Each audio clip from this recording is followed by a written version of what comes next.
Oke teman-teman, Assalamualaikum warahmatullahi wabarakatuh.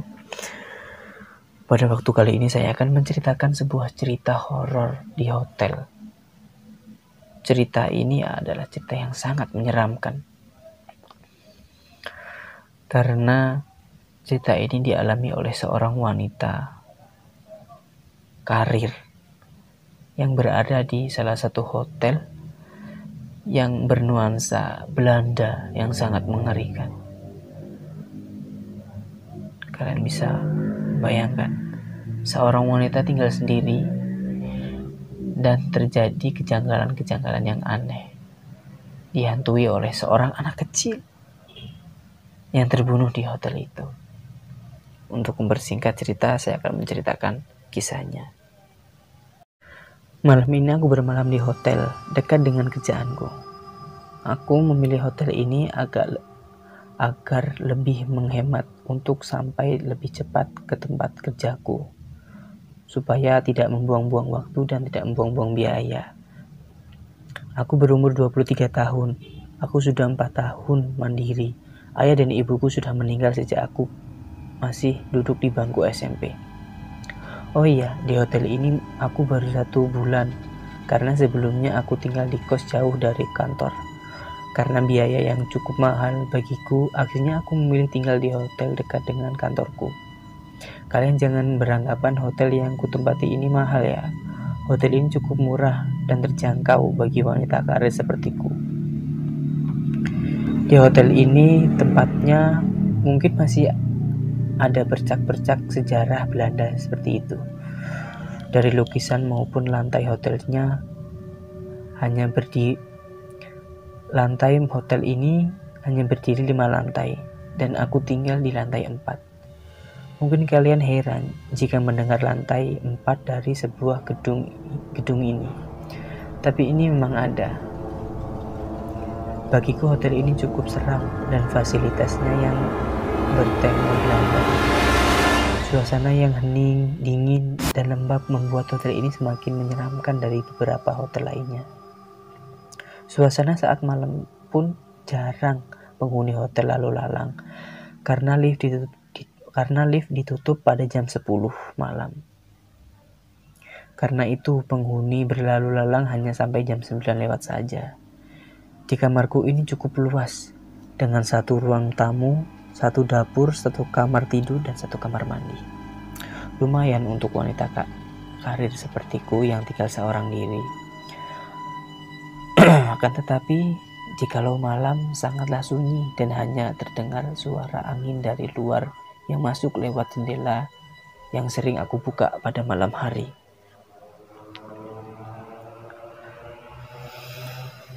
Suasana malam itu sangat janggal yang aku temukan. Khususnya jam 12 lewat, aku selalu mendengar suara hentakan kaki anak kecil yang berlari berlalu lalang tertawa. Aku selalu berpikir, mana mungkin ada anak kecil jam begini berlari-lari bermain di tangga pada waktu malam hari. Aku merasa itu sangat aneh. Esok pagi aku bertanya kepada resepsionis di hotel itu, "Pak, apakah Bapak sering melihat anak kecil berlalu lalang di tangga?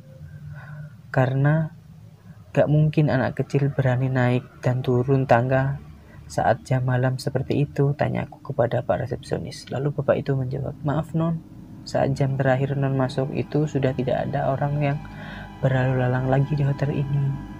Aku mulai merinding ketakutan, gelisah akan hal itu, karena suara itu sangat jelas di telingaku. Malam harinya aku mulai mendengar suara hentakan kaki itu lagi, dan aku mulai gemetar akan suara itu dan segera keluar dari kamarku dan berkata, "Sedang apa kamu di sini?" Suara itu hilang. Perkataanku terhenti karena kagetnya diriku bahwa tidak ada siapapun di luar. Aku mulai tidak nyaman akan hotel ini, dan aku ingin menyelesaikan persoalan ini segera mungkin. Akhirnya aku bertanya kepada kakek-kakek tua yang ada di lantai 5. "Kek, apa kakek pernah mendengar suara anak kecil yang menghendakkan kakinya sampai berhenti di lantai 4. Kakek itu menjawab, ternyata kamu sudah bertemu dengannya. Lalu aku menjawab, maaf kek, bukan bertemu tapi hanya saja terdengar suara langkah kakinya saja. Dan saya tidak pernah melihat siapapun di sana. Kakek ini mengangguk dan berkata, secara tidak langsung kamu telah bertemu dengannya. Aku kaget dan bicara terbata-bata. Mengapa? Memangnya ada apa dengan anak itu, Pak? Dan kakek itu menjawab, dulu ada keluarga yang tinggal di lantai 5, pas di tempat kakek tinggal. Keluarga itu terbunuh dengan sadis. Tapi anak kecil itu berlari sampai tangga akhir terjatuh dan meninggal. Pas di lantai 4 tempat tinggalmu atau ruangan si wanita ini. Badanku mulai bergetar dan aku mulai linglung dengan apa yang terjadi. Keringat dinginku mulai muncul dan seketika aku bertanya, apa yang bisa membuatnya senang kek? Kakek itu menjawab, dulu ada boneka yang selalu dibawa oleh anak itu. Tetapi sayangnya kakek lupa ditaruh di mana boneka itu. Mungkin di gudang, ucap kakek itu. Saat itu aku langsung bergegas menuju gudang. Tanpa rasa takut, aku mencari boneka tersebut.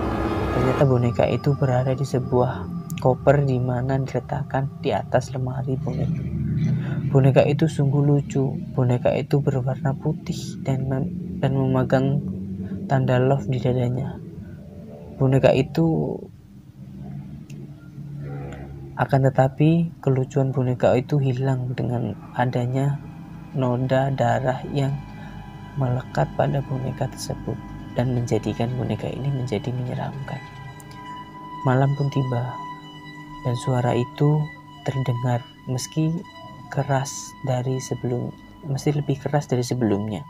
Aku keluar kamar dan tiba-tiba anak itu duduk dan menoleh ke arahku dengan wajah yang pucat, bibir yang pucat dan darah yang menghiasi baju putihnya itu. Dia berkata, carikan bonekaku, kumohon. Aku berlari ke kamar dan mengambil boneka itu dan langsung memberikan boneka itu kepada anak itu. Dan dia bilang, terima kasih kakak cantik.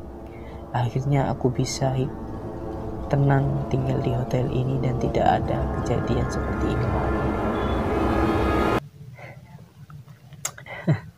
Sungguh cerita yang cukup menakutkan ya. Hidup sendiri di hotel yang menyeramkan dan diganggu oleh hantu anak kecil. Jika kalian